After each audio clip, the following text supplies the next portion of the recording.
and I'll mute myself if George already. Ida, recording has started. Shall we go? All right, let's go. All right, good morning, good afternoon, colleagues. It's wonderful to give you warm greetings from Millie Begovic from the innovation team at UNDP and from myself at the inclusive growth team at UNDP. We're delighted to have a stellar lineup today with something that's very provocative, something that we've been discussing for a while. We've got something that is in the intersection of energy policy, of complexity economics, and of sustainable development. I'll introduce the team in a second. One thing that we'll put on the chat box is the link to this very interesting and informative study, New Economic Models for Energy Innovation and Transition. It's a tremendous collaborative effort, and you'll take a look at both global and case study results.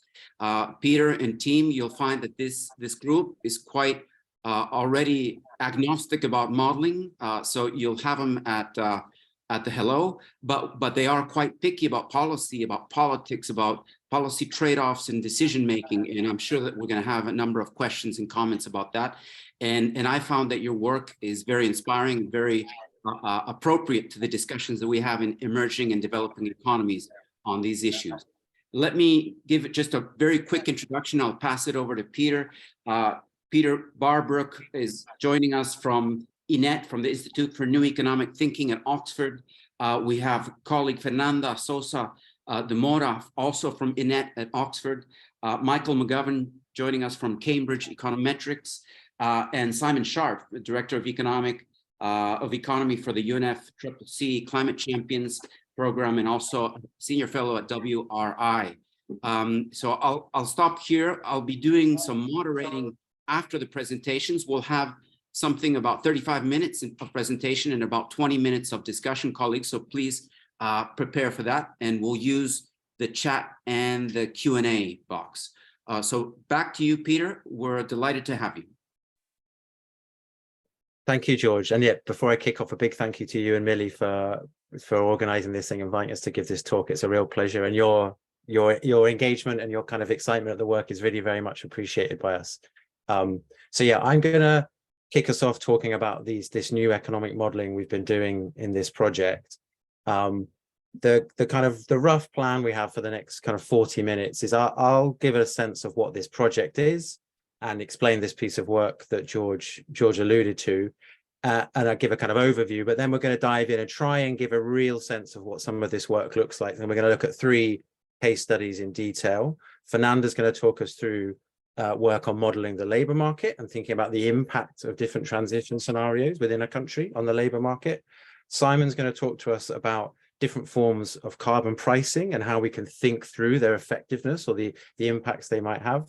And then Michael's going to be talking to us about the economic impacts of net zero in India specifically. So with that, hopefully that deep dive is useful to get a real feel for what these methods, what these modeling tools are and the kind of outputs they give us. And then I just wanted to say a few words at the end about how we can start using these models. You know, part of our goal is that these models are used more. And so we want to reflect a bit on how we might do that. What are the challenges we might bump into as we use this more? And then, yeah, hopefully we have a big chunk of time for questions. So yeah, the project itself, of course, every project's got a cheesy acronym. Ours is EEIST, that stands for the Economics of Energy Innovation and System Transition. That gives you a sense, hopefully, of the topics we're working on. I think really our core aim, our purpose, is to be developing and applying new economic modeling tools for the energy transition, and then using those with policymakers in decision making. And so the project is funded by the UK government, but also the Children's Investment Fund Foundation. But there's a few UK universities involved, but then there's also a large team of academics and policymakers and people working at research institutes close to the policy process in China, in India, and Brazil. And I think that engagement with those countries is key to our kind of the way that we work. We're very kind of demand led in what we're trying to do, and that really holds holds the modeling work to the fire, makes it relevant, makes it topical, hopefully. You can see there kind of a little escalator of 3 front covers of reports. I just wanted to say a little bit about the previous 2 reports, and then we can dive into this report that came out a few weeks ago. So the first 2 pieces of work we did were really, I think, more about the empirics and the principles behind these ideas. So the first report, which we launched at the COP a couple of COPs ago in Glasgow, was looking back at kind of past successes in the, there are a few in the energy transition, past successes, the energy vendor in Germany leading to big investments in China in solar, looking at wind in the UK, looking at LED lighting in India, and sort of trying to understand why these successes have happened, why these big investments, why these successful policies have happened. And the kind of conclusion we came to was that these are happening despite the economic analysis given at the time. If we took a very narrow cost-benefit analysis approach, we might not have supported these big investments or kind of more radical policies. But so that it was more strategic thinking, it was broader thinking that brought those about. So taking those kinds of learning and bringing them together kind of inspired our second report, where we tried to outline, so what might be the principles that we bring to the energy transition, given what we've learned from what's worked and what's not over the last 10, 20 years in the transition. And so this report brings together these kind of 10 principles for policymaking in the transition. And then, hopefully they're quite catchy and intuitive, but then they're also backed up by a bunch of different analysis and evidence that explains why we've come to those conclusions. So that's the kind of the work that's already done. And I think that the third part is this new report, which hopefully really delivers on the promise. And if those previous bits of work were saying something's not quite right, or we need to learn more from the lessons of the past, this report, I think, is then actually delivering that and kind of delivering on the promise of new economic thinking and new economic modeling. The report is essentially a library of case studies of modeling being used on real policy questions with real policymakers, questions they're grappling with right now. So it's very demand-led, meant to be very policy relevant. You can see there the list of kind of topics that we cover across these 15 case studies, through from big global transition questions down into individual sectors, thinking about the impact of the transition in different countries, all the way through to thinking about finance. So there's a real spread of kind of topics, but they're all very focused on specific policy questions in each case study. There's also in the report some guidance on how to start comparing and choosing between different methods and different modeling approaches. I will talk a bit about what these methods are, but before I do that, I wanted to talk about what are the kind of policy questions we look at and what's the kind of flavor of the advice these types of models give. And I think this is important because we don't like to get too confrontational about saying this model says this or this model says that, but I think it's important we understand where some of the variety and differences in terms of the type of advice these models can give us. So this table, there's lots of text here, I apologize for that, but I think it's useful to break down the kind of policy questions we look at across different types. So we break it down into kind of big, high-level development direction type questions, then also technology choice questions, down into policy choice questions, and finally the bottom row, thinking about individual policy design and implementation. And so these approaches we've been developing tend to give us quite a positive, kind of optimistic view on the big development type questions. They tend to say the transition will be good for jobs, it will be good for growth, a faster transition will probably be better than a slower transition from an economic perspective. And where there might be negative impacts, where there might be occupations or communities that feel the pain of the transition, we can identify that and try and mitigate that. So that's a quite optimistic story, I think. Whereas traditional economic advice based maybe on more equilibrium approaches tends to think of climate action or climate policy or the transition as a cost, something that moves the economy away from a efficient position. So it kind of from the get-go, it assumes action might be costly. It also, there's been a lot of work, of course, William Nordhaus kind of dominates a lot of people's thinking because of his prominence, and his work thinking about optimal temperatures has been critiqued a lot. So I think that work isn't necessarily that useful for policy. And then there's also been obviously lots of people worrying about what's the right carbon price and how do we get that right? And that's the kind of advice we've got from equilibrium modeling at that kind of high level view of kind of what direction should we go. If we bring it down to technology choices, I think traditional approaches have tended to emphasize neutrality and trying to, maybe this is more from a political standpoint, but trying to be neutral on technology choices and not be seen to pick winners. Whereas the modeling we do is a bit more kind of critical than that, and actually says, no, we need to find the technologies where the learning curves are coming down, where we know the costs are going to come down of these technologies. We should pick those. And we should also pick the technologies at a country level, which we know we have strengths in. And there's lots of different ways to look at what technologies countries are good at and might have an advantage at, and we need to focus on those. Then we come down to, so those two types, direction of development and technology choice. I think there's different advice you might get from different places.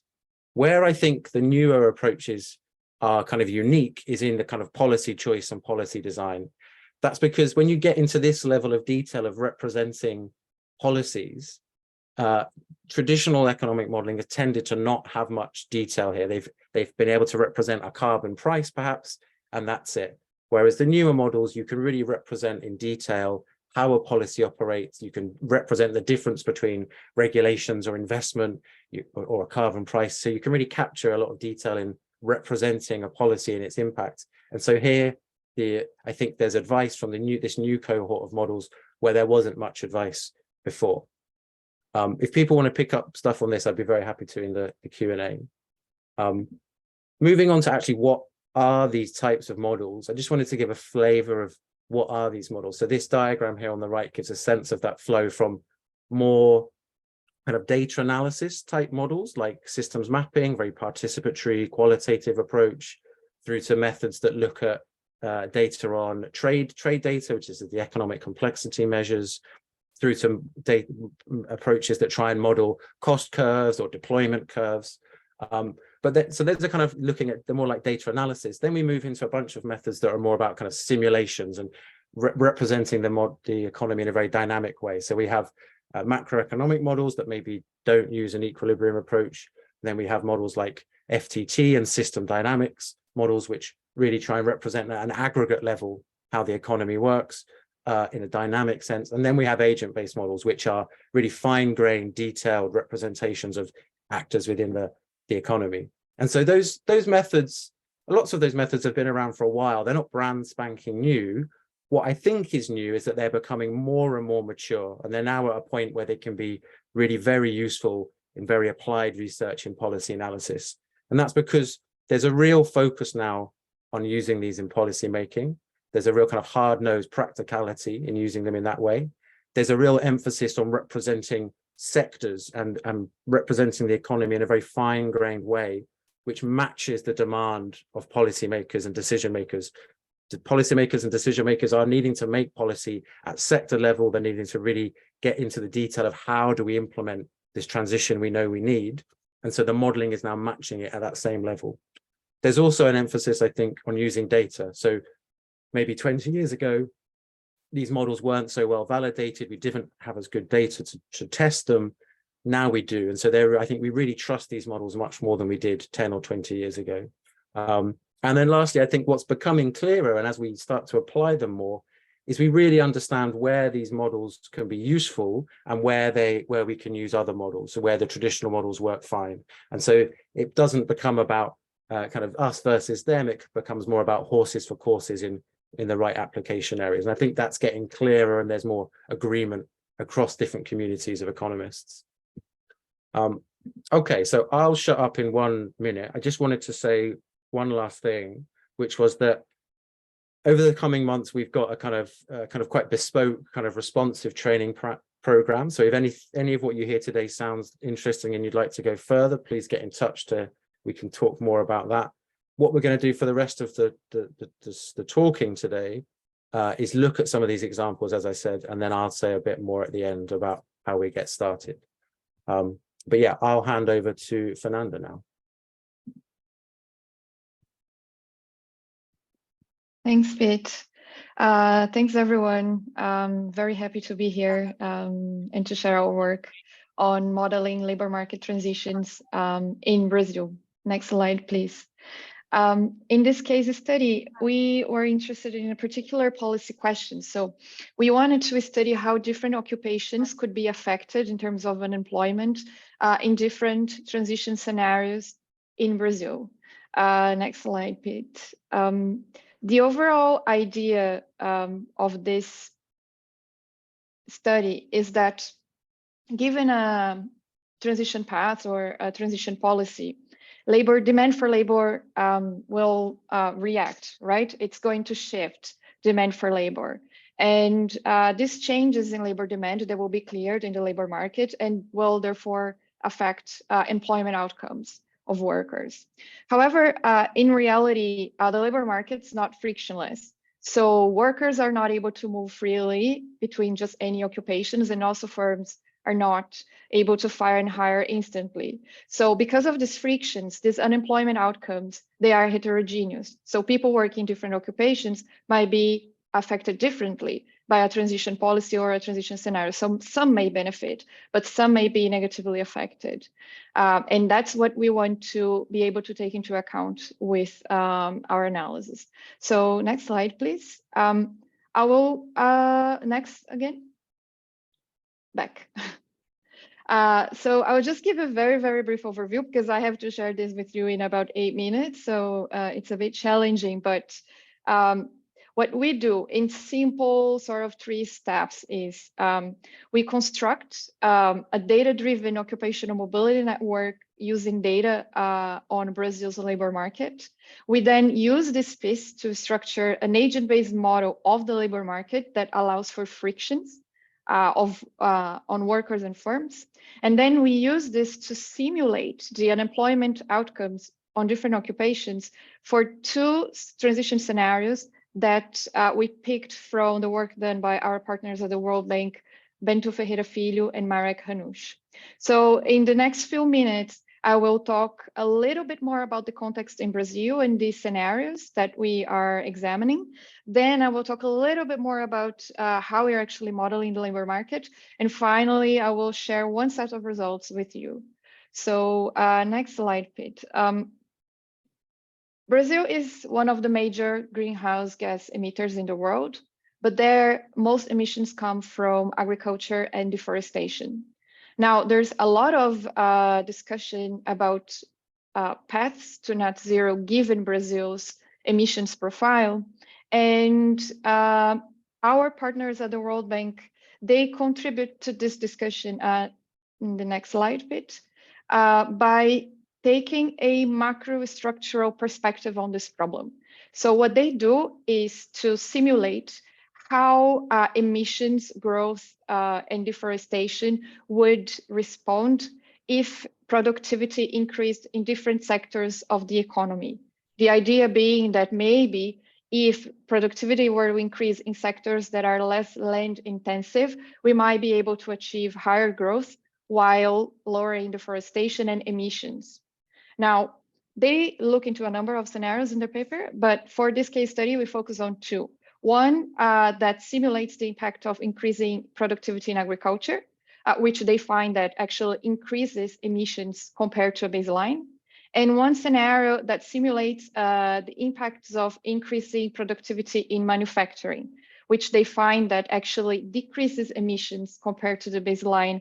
And that is mainly because the energy matrix in Brazil is relatively clean, while agriculture in Brazil comes with a lot of emissions, mainly because of livestock. Now, what they don't do in their paper is to look into the labor market outcomes, and that's where we come in. So next slide, and then the next again. So departing from the outputs of their model, we proceed in more or less 3 steps. So first, we translate the product level demand that their CGE model outputs into occupation level labor demand. Then we keep that information. The other thing that we do, I show in the next slide, is to use data from Brazil's formal labor market to simulate what we call the occupational mobility network. So basically, based on past data, we look into how workers have moved between occupations And this network, in which each node is an occupation, has on the edges information on how easy it is for a worker in a given occupation to switch to a different job. So the idea here being that if you were, say, a nurse, it would probably be very difficult to switch into, say, becoming an aircraft pilot, because they are very different. But maybe if you want to switch into a job still in the health sector, it might be easier. So that's what we are picking up here with this occupational mobility network. So we get this bit and we keep it as well. Then in the next step, we run the labor market model itself, one more bit. And I don't have much time to talk about the specifics of it, but just to give you the general idea here. We have the occupations as the agents in the model, and workers in a given occupation may become unemployed, may be fired. Once a worker is unemployed, they will apply for jobs. They will look at the vacancies and they will apply for jobs. Now, what we do is to restrict where workers apply for jobs using the information from the occupational mobility network. So workers only apply for jobs that are feasible for them. One more bit. The other piece that we got from the CG model from the World Bank, we use to then compute what is the target labor demand for firms in each occupation. And it's based on that firms will hire and fire, or that is open vacancies and fire workers, right? So if we run the agent-based model with all these inputs, then for each time period, we are able to simulate how many workers are employed, unemployed, and how many vacancies are open. So we are actually able to simulate the trajectory of unemployment during the transition while all these frictions are still in place, right? Which is what's different compared to other approaches that assume that the labor market's perfect, there's no frictions. So it would be as if workers and firms could do everything instantly, and there was no differential impacts on people working different jobs. Now, to conclude, I have one set of results, as I promised. There's a lot of things that can be said about these pictures here, but here we are just sharing with you what is the average unemployment outcome compared to a baseline estimation for each of the scenarios that we consider, the agriculture scenario and the manufacturing scenario. And one important message here is that the occupations, which are represented by each of the circles in the plot, that are above the dashed line, they are occupations where unemployment increases during the transition compared to the baseline, whereas the others that are below the dashed line, unemployment decreases for them. So they benefit from the transitions, and the occupations that are above are negatively affected by the transitions.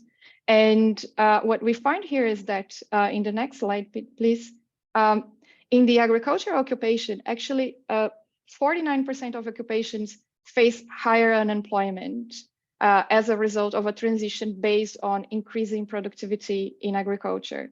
Whereas in the manufacturing scenario, only 21% of occupations are negatively affected. And that is mainly because in the agriculture scenario, labor demand for agricultural workers declines a lot more than the declines in labor demand that we see in the manufacturing scenario. And these workers are not able to switch jobs as easily. So in sum, what we find is that in the manufacturing scenario that delivers more growth and less emissions, we also have less frictions in the labor market. So it would be, say, better aligned with the country's growth needs and emission reduction targets. And that's it, just to share one kind of result that you could get out of these exercises. Thank you very much.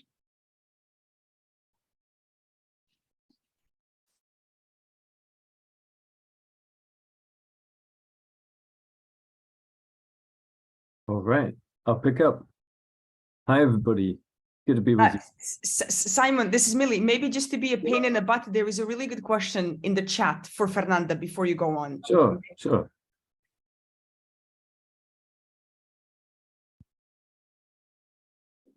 Is it the one about gender? Yes. Yeah, we sort of do. I mean, actually, we do have data on individuals. This data set that we use, I didn't have time to mention, but it's actually on the population of all formal employment contracts in Brazil, and we do observe the gender of the workers. Now, what we do observe is, in terms of the modeling, what we can capture is the share of workers in each occupation that is male and female. So far, what I can tell you is that we don't see very strong correlations with gender in terms of who is affected and not positively and negatively affected.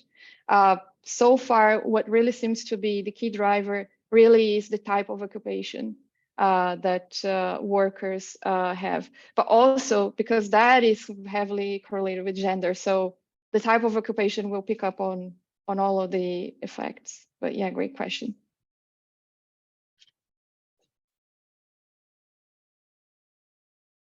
All right. Shall I go on with the next one? Great. Pete, is it you with your finger on the button of the slides? Great, thanks. So hi, everyone. Great to be with you. And like Pete said, really appreciate UNDP being part of this journey with us. I know you've been doing really innovative work as well. So this case study looking at carbon pricing, one comment to put it in context. The first report from this project that Pete mentioned, in where it looked back at those past successes, it really found the most important thing was investment in the new solutions, subsidies, concessional finance, public procurement. Those different ways of investing in the clean technologies were, as it turned out, the most powerful and important ways of bringing down the costs of those clean technologies. So when we talk about carbon pricing in this project, we're generally thinking of it not as the most important policy, but still as one of the policies in the package that you might want to deploy together with others. And so it's within that context that we asked the question, what's the most effective form of carbon pricing? And so traditionally, our point of departure was a traditional view that the two main approaches, a cap and trade system and a tax, are fundamentally equivalent. And of course, everybody knows they're different in practice. The difference will depend on the strength of those policies, the design, the implementation, the enforcement, whether they can be maintained politically. People understand that all of those things matter.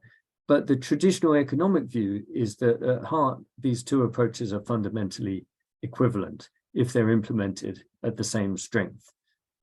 Both of them equalize marginal abatement costs across the economy. That's the theoretical reason why they're the same.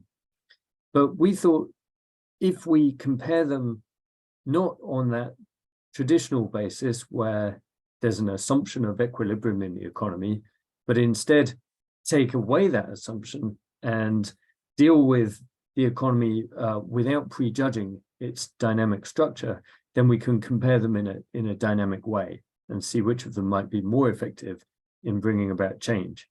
So the first approach we used is system mapping. And Pete, if you bring up the next slide, this will show a system map of a carbon tax. And here it's a very simple one. On the right-hand side, you have a reinforcing feedback, which is there even if there's no policy in place. This is the reinforcing feedback of clean technology that drives its cost reduction, its innovation, and its diffusion through markets. And what this is saying is that when the cost of clean technology goes down, its relative cost compared to fossil fuels also goes down. When that goes down, in other words, it becomes more competitive, then its deployment goes up, and that tends to drive further innovation, further competitiveness, and further cost reduction. So that's what we see. It's that self-amplifying reinforcing feedback. That's what has driven the cost of solar power, for example, down by a factor of many thousand over the past half a century. And it's what's driving all those similarly fast cost reductions in wind and batteries and so on. Now, what we've shown happening here, the effect of a carbon tax policy, is it acts on the relative cost of the clean technologies compared to the fossil fuels. And it acts in a helpful way. It reduces that relative cost if the clean technologies are starting off as more expensive. And there's a slight dotted line between that relative cost and the clean technology deployment.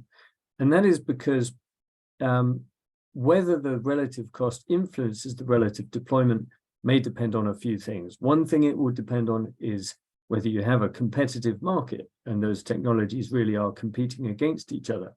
And another thing it depends on related to that is whether the clean technologies are in fact available, developed, accessible in the market, and close enough to be able to compete against the fossil fuels. If they're not, then that carbon tax might not be so effective. But to a first approximation, what we're seeing there is the carbon tax strengthens the reinforcing feedback. So that should be a helpful thing. If we go on to the next one, Pete, here's our slightly more elaborate system map of the emissions trading scheme. And the reason this one is a bit more elaborate is that the emissions trading scheme creates a feedback of its own, but this time it's a balancing feedback. What happens if you think of one company, imagine this as the power sector, and these you've got a lot of interacting electricity generation companies in this sector. If one of them finds a way of reducing its emissions, that reduces the demand for permits. The supply of permits is fixed by the cap, so that reduction in demand leads to a lower permit price.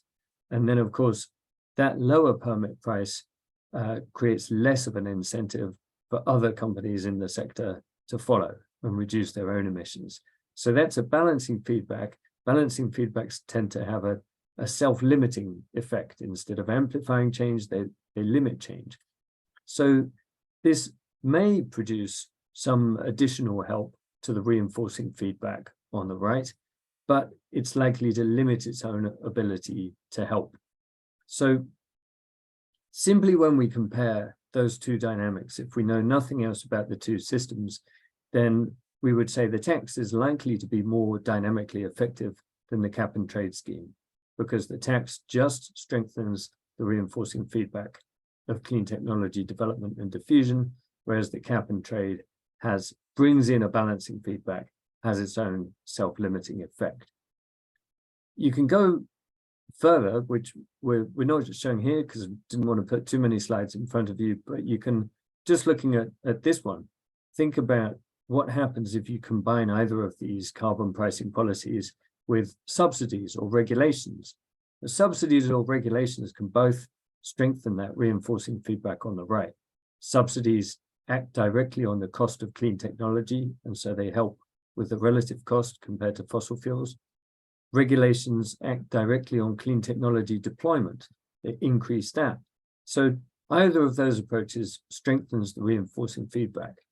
With the tax, that will only help.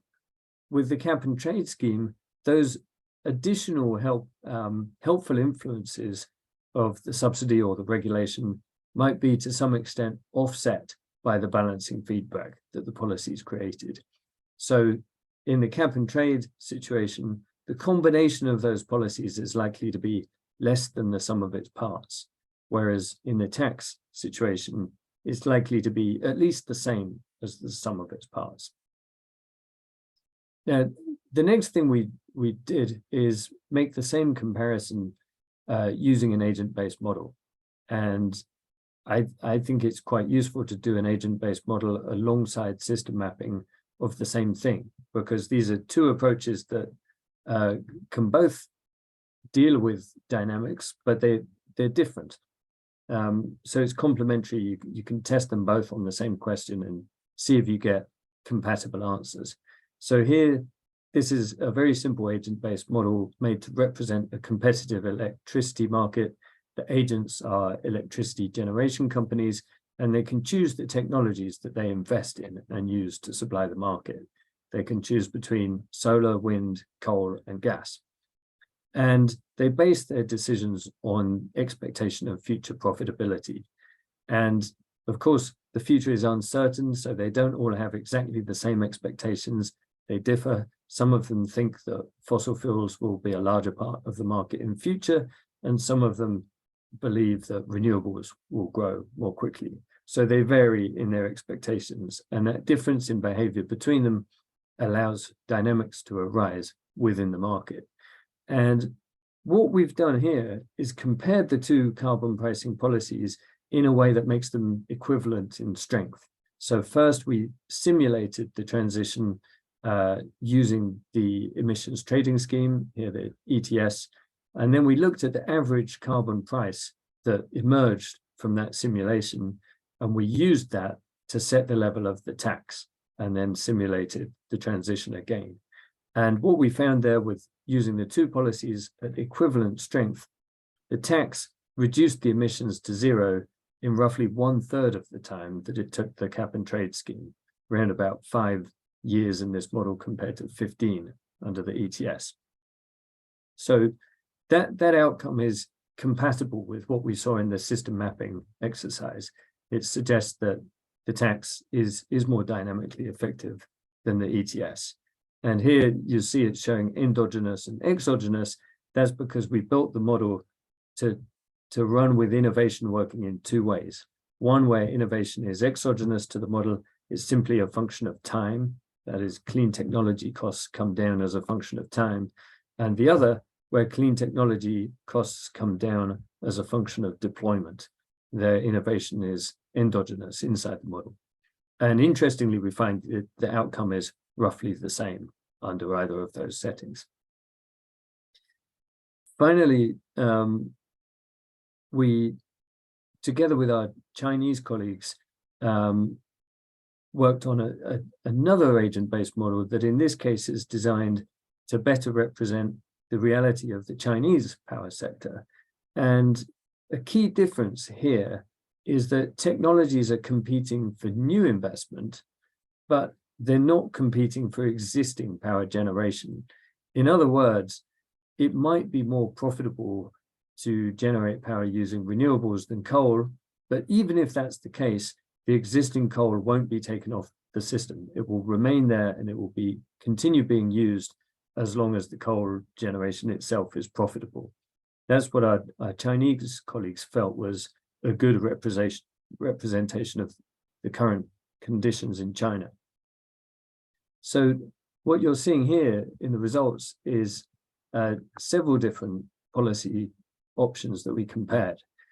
The red line, ETS with free allocation, that's the one that's most similar to China's current policy. And as you can see, the results it got were really quite similar to business as usual. It won't help very much. And the reason for that is there's free allocation of permits. There's a soft cap rather than a hard cap, which means it's an emissions cap that's based on the average of what the sector is achieving. So if you're a company that runs a lot of coal plants, if they're more efficient than the average coal plant in the Chinese market, you won't actually be paying a carbon price. You'll be making money from the scheme instead, because you'll be given freely allocated permits and you get to sell those to the other companies. So it's not surprising that that doesn't achieve very much more than business as usual. Then you have the green and the yellow lines, which are carbon tax at low and high levels. High here is set to roughly correspond with the level being seen in the Chinese emissions trading scheme, but it's important to recognize that that's actually quite a low amount. It's less than $7, and that's not enough to make existing coal unprofitable. So it does do a bit better than the cap and trade scheme. It does influence new investments and shift those a bit further towards renewables, but it doesn't take any of the existing coal off the system, and that's why it still doesn't reduce emissions by a very large amount. Finally, the blue line is a cap and trade scheme with a hard cap. And what you see there, the reason it's such a straight line is it's really acting like a regulation. It's not actually bringing the coal plants off the system for any reason to do with price. It's simply that the emissions cap, as it comes down over time, forces coal plants off the system, beginning with the most, the least efficient first, the most carbon intensive, and then working its way down through the others. So it raises the question, if you have that market structure, actually, why don't you just have a regulation? It will achieve the same thing as the cap and trade scheme with a hard cap, but with probably a lot less administrative complexity. A final conclusion to this, of course, was, well, China is looking to progressively liberalize its electricity market over time to bring in more and more competition. If it did so, then this model would begin to look more like the one we showed before, where the market's fully competitive, technologies competing for existing generation as well as new, and then we'd expect to see the same kind of dynamics as before, where the tax significantly outperforms the ETS. So those were our conclusions. I'd repeat the caveat that I gave at the beginning, that of course, the effectiveness of these policies will still depend strongly on their strength, whether the tax is high or low, whether the emissions cap is steep or shallow. It will depend on the policy design, and it will depend on the implementation, and it will depend on the market context. So that's a strong caveat. All of those things are important. However, we still feel this, it's really important to recognize this underlying difference in the dynamics, not just for the power sector, but for any other sector where countries are thinking of applying a cap and trade scheme. Generally, when you want really large changes to happen really quickly, the last thing you want to be doing is creating a balancing feedback. Thanks. Thank you, Simon. There are loads of questions popping up in the chat, so have a look at those. We'll hopefully can pick some of those up at the end. I'll hand over to Michael now, and then I'll do my bit very quick. I'm conscious of time. I want to make sure we have as much as we can for questions. So yeah, over to you, Michael. Thanks, Pete. Yeah, same here. I'll give you the super accelerated version of this presentation. So my name is Michael McGovern. I'm a senior economist at Cambridge Econometrics. We're a consultancy. We've been involved with a number of case studies within the context of these projects. I'm going to be presenting one of them here, which is looking at the economic impacts of a net zero scenario in India. So our method was to use this E3ME model, which is a proprietary model developed by Cambridge Econometrics. So it's a global E3 macroeconometric model with sort of different regional detail, sectoral detail. And I think the important point here is that there are certain Keynesian elements, particularly post-Keynesian elements within the model. So the model is designed along these sort of theoretical principles of post-Keynesian economic theory. And so it's not an equilibrium model. It doesn't assume optimal behavior or rational behavior. Instead, behavioral relationships, such as, for instance, the elasticity of demand for a particular product with respect to price, will be estimated econometrically based on historical data. And so, there's no theoretical constraints. There are some constraints, but these relationships are not determined according to theory, more empirically based. And so the outcome of this is that you get certain classically Keynesian elements within the model. You have business cycles, you have involuntary unemployment, you have spare capacity that can be used. And so you can intervene in the economy. If an economy is working below capacity, you can intervene with policy and use that spare capacity, and you can generate economic benefits, which is not necessarily the case if you're assuming optimal behavior. And another point I'll quickly mention on endogenous money. So this is a point that investment in the model is not constrained by savings, that investment is a function of decisions by commercial banks, and that they are not necessarily limited by the amount of deposits that are placed there. They can just create a new loan, and in so doing make some, insert some extra money in the economy, and therefore, in order to generate new investment, which is required for the transition, you do not need consumers to make saving decisions, which mean they reduce consumption correspondingly. Next slide, please.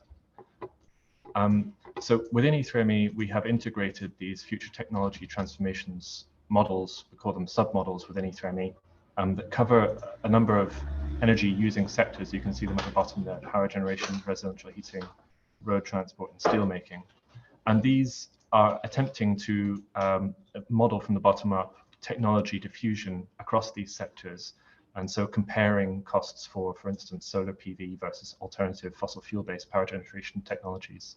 And it behaves according to some of the kind of principles that Simon was talking about earlier, these feedback loops between adoption of a technology and costs via learning by doing effects. And so a typical outcome that you'll see with an FTT model is this kind of S-shaped diffusion curve. So and a typical outcome is to say that diffusion of technology is not something that happens in a gradual and linear manner.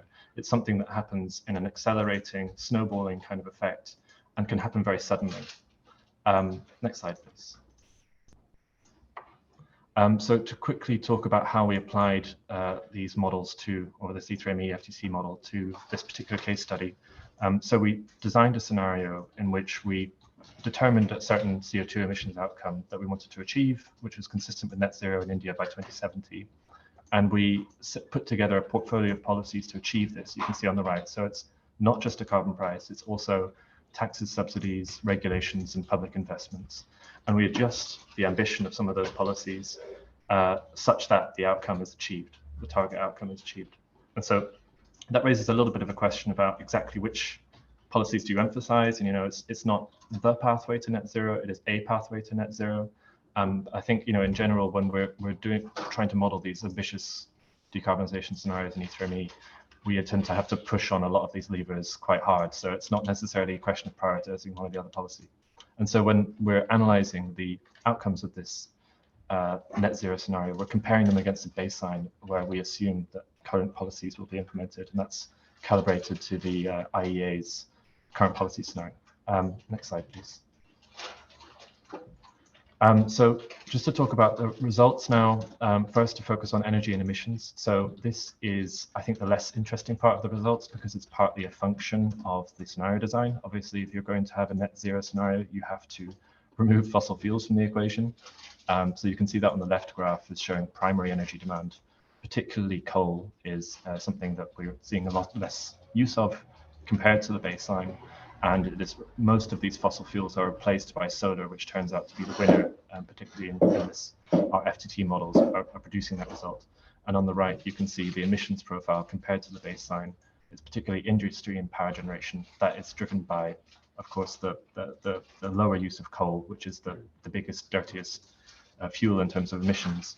There is a smaller portion in road transport, you can see, and partly that's small also because even in the baseline, we have some decarbonization of road transport, but really it's coal that's driving the emissions outcomes. So the next slide, I'll dwell on for just a little bit longer because I think this is the most interesting one, and this is my final slide.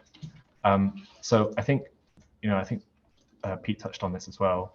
A lot of the discourse in terms of, climate action, let's say 10 or 20 years ago, a lot of the discourse focused around sort of how do we minimize the cost of this awkward, difficult transition? And it's going to be painful, but we're going to have to find the optimal way to try and minimize costs.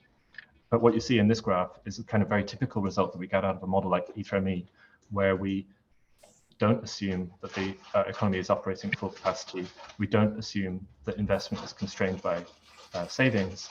And therefore, we can actually see that decarbonizing the economy can bring economic benefits. Especially for somewhere like India, where there is a reliance on imported expensive fossil fuels. So you can see the net exports line there is actually a reduction in imports of expensive fossil fuels. And so there's the terms of trade benefit that India gets out of this. But also, of course, all of the investment required for the transition. We don't assume that eats into, that's crowding out investment in other sectors or consumer expenditure. And so the consumer expenditure line you can see on the left there you can attribute that to, I think, a classically Keynesian kind of induced demand effect from the initial investment. And on the right, you can see some employment outcomes. I think some of the conclusions here are relatively obvious, more employment in power generation, less in fossil fuel sectors. There's a substantial boost to construction employment due to the investment required for the transition. I think I'll leave it there and allow any questions for later on. Thank you, Michael. So yeah, just to bring things back together for 1 minute, and then we'll go to questions. Hopefully, we've kind of convinced you that there's some opportunities here that these tools can be useful. But I think having worked with these models, some of the members of the team have worked for these models for several years, if not a decade or more. And there are challenges. You can bump into conceptual challenges. You can have arguments with traditional economists. You can struggle to convince decision makers that this is the right type of modeling. You can bump into very practical challenges around data and different types of outputs. And you can bump into the problem that institutions fundamentally don't like changing what they're doing. So those are issues, and they're very real. And we try and describe some of those in detail in the report. What I think, how to proceed, how to start from there, I think these are the types of things we've learned over the years. Is you need to start small and ramp up. So you shouldn't come in and replace a big model that's used on big questions and try and replace it suddenly. You should replace things slowly. You should start small and ramp up. The systems mapping work, I think, is a really nice entry point to communicate complexity and communicate thinking about the economy in a dynamic way. You should look for advocates, try and become an advocate for these approaches yourselves. Look for ways to build capacity. You need people to do this. We need the right expertise in the right places. We need to think carefully about that. And we need to think about bespoke guidance. There's some very generic guidance out there. It's very good, but it's broad. And I think we need guidance in individual agencies within smaller teams to use these. And of course, as I've already said, there's training out there. So give us a shout if that kind of thing is of interest. But there's loads of questions in the chat. So I'll hand over to George. How do you want to handle the questions? Thank you so much, Pete. That was fantastic. Thank you, everyone, colleagues. What we'll do is I'll invite Natalie to make her question to Fernanda. I'll invite Lars to make a question to Simon, and I'll make a question. I'll kick it off. Sakina had a question about data, about investments in data, and more generally, I think what you've shown a tour de force, everything from systems mapping to agent-based modeling, and just please tell us a little bit more about the data challenges you see in developing emerging economies. What are the things you're looking for? What are the challenges that you've seen, just so that we can get a sense of where that is. But I'll invite Natalie now and Lars as well, so we get at least 3 questions, please.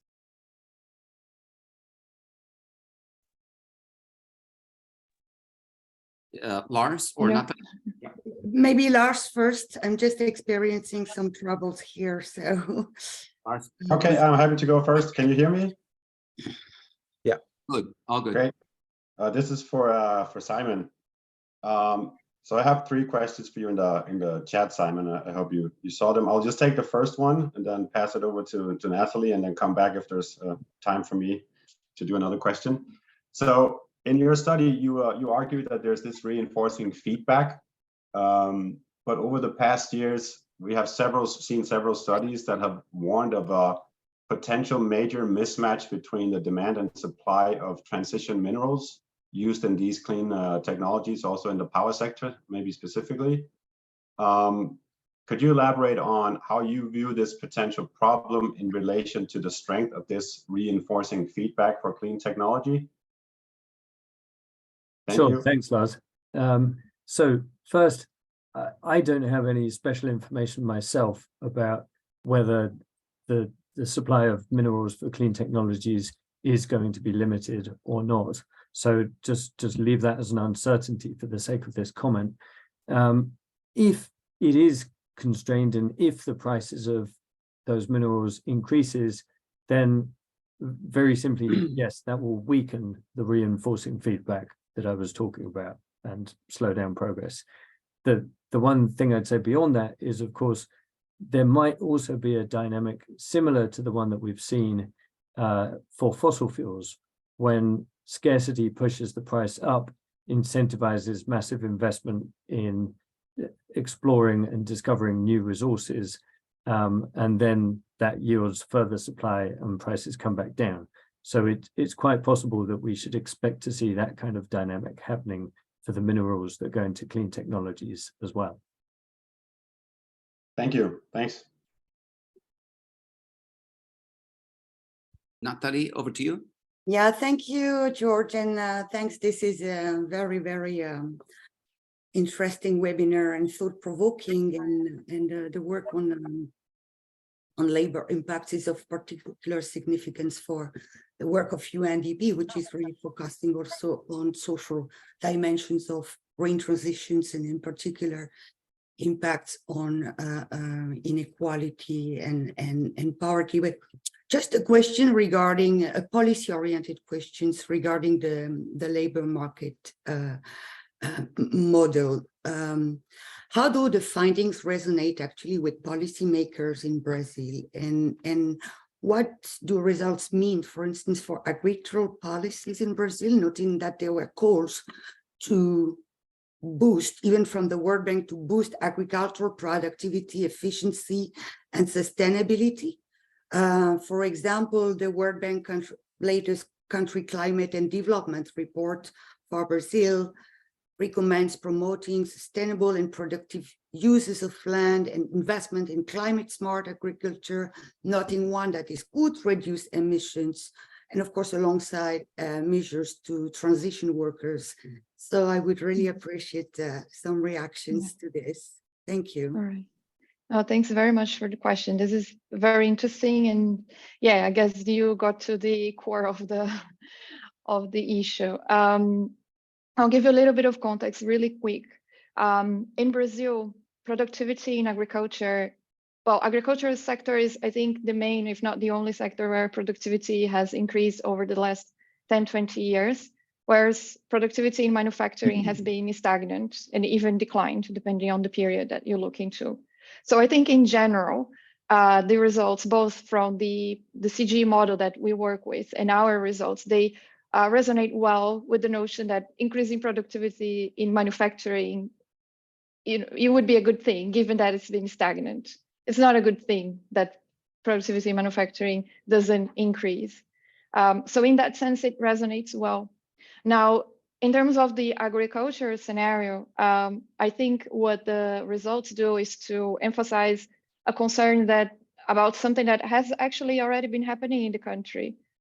So these increases in productivity in agriculture, they have been also accompanied by a decline in agriculture employment. And this is a serious issue there. And what the model suggests is that if we continue on the same route, this issue will continue to exist and might get worse. Now, it's not an easy job to figure out how you are going to help agricultural workers to transition.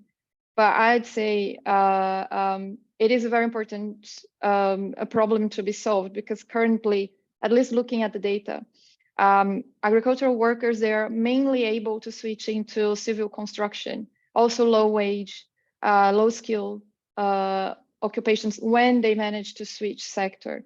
So in a sense, it's a bottleneck, because there will be vacancies open in other sectors of the economy. So then, I mean, it really depends who you talk to about this, but in general, I think they're very excited with the potential of the tool. And yeah, I guess the challenge of actually addressing the issue then might be a bit more overwhelming than the study itself. But I think at least there is an openness to talk about it. So I am optimistic. Thank you very much. Thank you so much. Let me ask a quick question to Michael that just came from Rajiv on the Net Zero India study, whether you've got sort of the perspective of growth dynamics, capital, labor, total factor productivity, rather than aggregate demand. So it's more of a data question on the India study. Back to you.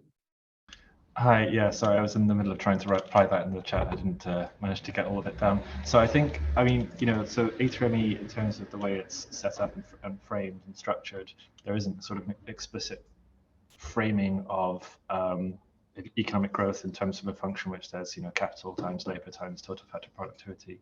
But I think, you know, while it's not explicitly laid out in those terms, I think there are some conclusions from, you know, our results that we can say in terms of those three things. So I think the first thing to say is that, you know, a Keynesian model, which assumes spare capacity, means that you can generate growth just by increasing capital and labor. By increasing investment, you can generate growth, and that will, you know, generate demand for additional labor employment. And so that is a sort of one route by which growth, you know, the green transition can create growth. And then the other part, on the total factor productivity side, I think that's really one of the conclusions of the FTT models, and this kind of reinforcing feedback loop that Simon was talking about as well, that as you adopt, so, you know, as you adopt a new technology that has a lower potential cost in the long run, you generate some productivity gains from that.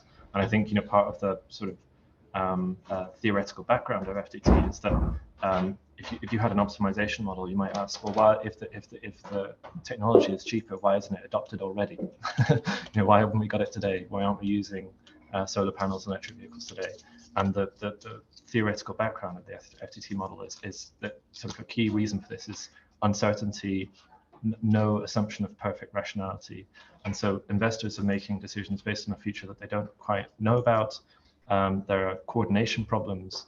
And so the more that you get this kind of progressive adoption of the technology, the more that the costs begin to go down, and the more you get this kind of greater certainty that this is the pathway that we're going towards. And so that's why you have these kind of very sudden transitions from a situation which appears quite stable and then goes towards something that looks quite different, transformational. Thank you so much, Michael. Pete, back to you, maybe for a last minute wrap up, and then I'll do another last minute quick wrap up for the webinar. Thank you so much. Thank you, George. Yeah, I think it's been really fascinating seeing these questions come in. I think the key thing I think I'd emphasize this question about data and about what investments are required. How do we start? I think the question of data is a tricky one because it's not a kind of yes, no, do I have the right data or not? Can I do this piece of modeling? It's always a kind of like, we have something, is it, how much do we trust the model to then use it? So I think we have to be really thoughtful about running models with maybe not as much data as we want, but then that demonstrates what they can do. It generates incentive to then collect that data in the future or think about where else we can get it. There's some really interesting work using remote sensing approaches to gather proxies for different types of data. So I think we should always be aware of data, but it shouldn't be something that stops us dead in our tracks. And then in terms of investments, I think hopefully it's more about time than money. We just need, there's lots of people doing this work around the world who want to apply it, and it's about partnering with them and building collaborations rather than investing lots of money. But if you're interested in any of these approaches, you're thinking about training or just hearing a bit more detail, having a chat with some of the people working on them, please do get in touch. That's what we're here for. But yeah, thanks, George. Thanks, Millie, for organizing. Thank you, Pete, and thank you, team. I just wanted to say maybe two things. One is, I think you illustrate very well this breakthrough that we've seen. There was skepticism maybe 10 or 15 years ago, both on the theory and on policy, whether a green and just transition was viable at the speed that is required. And now we've seen the first movers with the Green New Deal in Europe. We've seen the Inflation Reduction Act in the US. We've seen the low carbon economy proposals in China. We're seeing first movers move on industrial policy, on taxation, subsidy policy, and things that wouldn't happen 10 or 15 years ago.